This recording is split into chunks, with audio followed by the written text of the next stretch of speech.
This is your weekly rundown of episode Revenant, Week 7, starting on November 19th. Week 7 sees the release of Act 2 of episode Revenant, where Guardians will be tasked with returning to the Tangled Shore, and board the derelict prison to battle in the new activity Tomb of Elders, as we continue to help Mithrax and Ido face down Frickle, the Master of Souls, and his undead Scorn army. This act will see 2 new weapons added to the loot pool, the Arc Precision Frame Submachine Gun Noctuous Vetiver, and the Void Precision Frame Shotgun Scavenger's Fate, with the reprised Void Rapid Fire Frame Pulse Rifle Grid Skipper. With this new act of Revenant comes a new line of mods available on our Slayer Baron artifact. Authorized mods Melee, Emergency Flare, The Thick of It, Curated Orbs, and Arc Compounding. Also, this upcoming week it's worth dropping in to see the Gunsmith, as he will have a curated set of weapons available. From the Crucible, the Kinetic Lightweight Frame Hand Cannon Rose, with Fluted Barrel, Accurized Rounds, Slide Shot, Explosive Payload, Smooth Grip, and Handling Masterwork. From Iron Banner, the Kinetic Lightweight Frame Submachine Gun Multimax CCX, with Polygonal Rifling, Tactical Mag, Attrition Orbs, Kinetic Tremors, and a Reload Masterwork. From the Warlord's Ruined Dungeon, the Arc Rocket Assisted Frame Sidearm Indebted Kindness, with Smart Drift Control, Tactical Mag, Loose Change, Volt Shot, and Velocity Masterwork. From Solstice, the Solar Precision Frame Shotgun Compass Rose, with Corkscrew Rifling, Light Mag, Snapshot Sights, Slide Shot, and Handling Masterwork. From the Grandmaster Nightfalls, the Arc Adaptive Frame Rocket Launcher Hothead Adept, with Hard Launch, Impact Casing, Tracking Module, Clown Cartridge, and Reload Masterwork. And from the Vesper's Host Dungeon, the Stasis Rapid Fire Frame Grenade Launcher versus Chill Inhibitor, with Countermass, Spike Grenades, Envious Arsenal, Bait and Switch, and a Reload Masterwork. This week we'll also see the Grandmaster Nightfall catch-up node become available, giving Guardians the opportunity to complete their Conquest Seal for this episode. Also, with this node becoming available, this will give Guardians the opportunity to jump ahead and complete the rest of Act 2's Nightfalls, along with the final act of Revenant's Nightfalls before they drop. These being the Arms Dealer on the EDZ on Week 8, November 26th, and the newly reprised Inverted Spire on Week 9, December 3rd. Act 3's Nightfalls are Liminality in the Pale Heart on Week 13, December 31st, The Corrupted in the Dreaming City on Week 14, January 7th, and the Battlegrounds Behemoth on Nessus on Week 15, January 14th, 2025. Or conversely be able to complete Act 1's Grandmasters which are now not available. Lightblade on the Throne World, Proving Grounds on Nessus, and Highest Battlegrounds Moon. Over in the last city we have Onslaught Salvation, which can be accessed after you complete the initial steps of the opening act of Revenant. This new version of Onslaught brings with it new defences, 3 new maps, and new enemies to fight. You can select from Widow's Court, Eventide Ruins, and Kel's Grave, either normal or expert. Also, the original Onslaught has been updated to include some of the new additions. Located in the Vanguard playlist, the featured Onslaught map this week will be Midtown, with the Field Razor Tormentor kicking off the boss rotation. Also available for a weekly Pinnacle is the new dungeon Vesper's Host, which can be found over on Europa, with the exotic sniper rifle Icebreaker up for grabs. And starting this week for 2 weeks from November 19th through December 3rd, the Vesper's Host dungeon will be offering double drops for encounters and activity completions.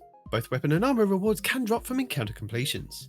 In the last city on the Helm, the exotic mission Encore is still available, with 2 difficulty options, normal and expert.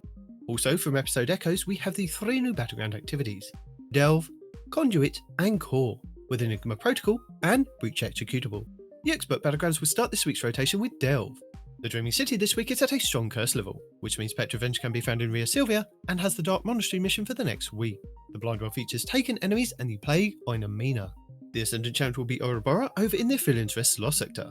On the Moon, the weekly story mission is in the Deep. The Trove Guardian is located in the Hellmouth, while the Wandering Nightmare is the Nightmare Resortal in Sorrow's Harbour.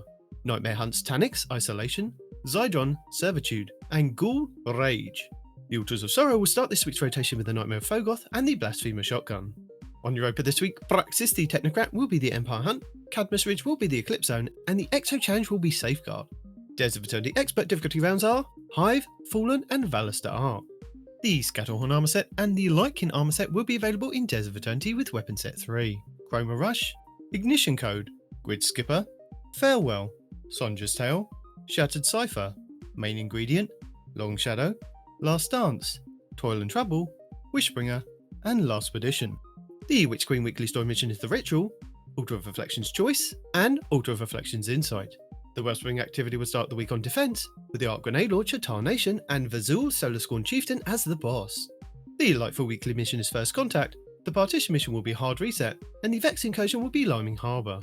In the Pale Heart, the exotic mission Dual Destiny is available for teams of 2 Guardians, where you can farm the mission to earn as many new prismatic exotic class items as you like. The final stretch cooperative focus campaign mission this week will be Ascent. The 12 Guardian match-made Excision mission is also available next to the race for a weekly Pinnacle, with the Grandmaster version granting the Ergo Sum Catalyst and an Ascendant Shard. The Salvation's Edge Raid Challenger Swig is the second encounter, Dissipation, called At Capacity. The Kingsfall Raid Challenger Swig is the fourth encounter, Daughters of Oryx, called Under Construction. The Vow the Disciple Challenger Swig is the fourth encounter, Rogue, called Looping Catalyst. The Vault of Glass Challenger Swig is the fifth encounter, Atheon, called Ensembler's Refrain. The Garden of Salvation Challenger Swig is the fourth encounter, Sanctified Mind, called 0 to 100. And the Last Wish Challenger Swig is the fourth encounter, Vault, called Keep Out. Featured Pinnacle Raid 1 will be Root of Nightmares over on Neptune, and featured Pinnacle Raid 2 will be the Deep Stone Crypt over on Europa, with all challenges available for all encounters, with the exotic shotgun Conditional Finality being farmable from the final boss in Nightmares, and the exotic rocket launcher Eyes of Tomorrow from the final boss in Crypt. Featured Pinnacle Dungeon 1 will be the Prophecy over in the Legends tab, and featured Pinnacle Dungeon 2 will be the Ghost of the Deep, also in the Legends tab. The exotic mission rotator will be Presage, with the Dead Man's Tale exotic scout rifle being the main reward, the Season the Haunted, and opulent weapon sets, plus the Idolian Pursuant armor set. The exotic missions, the Whisper and 0 Hour will also be available in the Legends tab.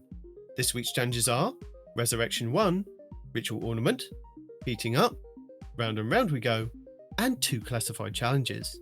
Lost Sectors, Tuesday the Blooming Deep in the Pale Heart, Wednesday the Forgotten Deep in the Pale Heart, Thursday Extraction on the Throne World, Friday Sepulture on the Throne World, Saturday Metamorphosis on the Throne World, Sunday K1 Revelations on the Moon, and Monday Battlegrounds Wishes on the Dreaming City.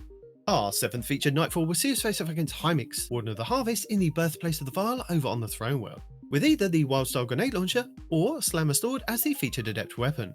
The 6v6 playlist should be Control, Momentum Control should be in the Party Relentless playlist, Rift in the 3v3 playlist, Class Clash in Crucible Labs, and Trials of Osiris at the weekend. This week should also see bonus Crucible ranks available all week long. Still available is the Destiny 10th Anniversary in-game celebration event, and don't forget to keep an eye on Zer this Friday at Reset to see if he's offering another chance to grab a random rolled exotic class item for 41 strange coins. And that's it for the 7th week of the Final Shape episode Revenant. Thank you for watching, Allons-y!